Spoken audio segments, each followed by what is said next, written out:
మంత్రి Gudivada Amarnath hot comments చేశారు. చంద్రబాబు వైసీపీతో తప్పితే అన్ని పార్టీలతో పొత్తు పెట్టుకుంటున్నారని విమర్శించారు. చంద్రబాబుకు తోక పార్టీ కాంగ్రెస్ రాజకీయ అవసరాల కోసం రాష్ట్ర భవిష్యత్తును తాకట్టు పెట్టవద్దని ఆగ్రహం వ్యక్తం చేశారు. గడిచిన 5 ఏళ్లలో రాష్ట్రంలో పారిశ్రామిక రంగాన్ని అభివృద్ధి చేశాం. 90,000 కోట్లు పెట్టుబడులు రాష్ట్రానికి తీసుకువచ్చామన్నారు మంత్రి అమర్నాథ్. సీఎం జగన్ తనకు అనేక పదవులు ఇచ్చారు. అందరి తలరాతలు దేవుడు రాస్తే తన తలరాత జగన్ రాశారని వ్యాఖ్యానించారు.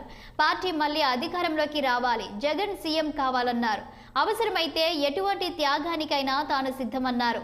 రైల్వే జోన్ కి సంబంధించిన భూమి కేంద్రానికి ఇచ్చాం. కేంద్ర ప్రభుత్వం రాజకీయ అవసరాల కోసం రాష్ట్ర ప్రభుత్వాన్ని నిందిస్తుందన్నారు మంత్రి అమర్నాథ్.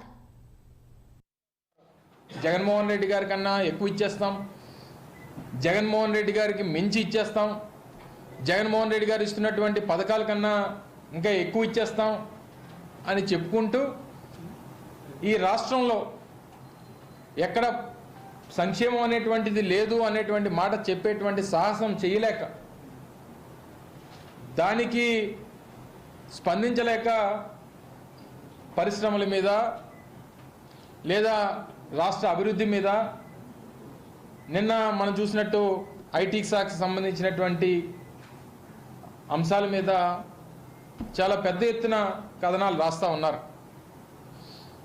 2014 నుంచి 19 మధ్యలో రాష్ట్ర విభజన జరిగిన తర్వాత మొట్టమొదటిసారిగా తెలుగుదేశం పార్టీ అధికారంలోకి వచ్చినప్పుడు గడిచినటువంటి 5 సంవత్సరాల్లో జరిగినటువంటి పారిశ్రామిక అభివృద్ధికి లేదా గడిచినటువంటి 2014 నుంచి 19 మధ్యలో జరిగినటువంటి ఐటీ అభివృద్ధికి గడిచినటువంటి 5 సంవత్సరాల్లో అంటే 4 సంవత్సరాలు 9 మాసాలు అనుకోండి, గడిచినటువంటి ఈ మా వైఎస్ఆర్ కాంగ్రెస్ పార్టీ పరిపాలనలో జగన్మోహన్ రెడ్డి గారి నాయకత్వంలో జరిగిన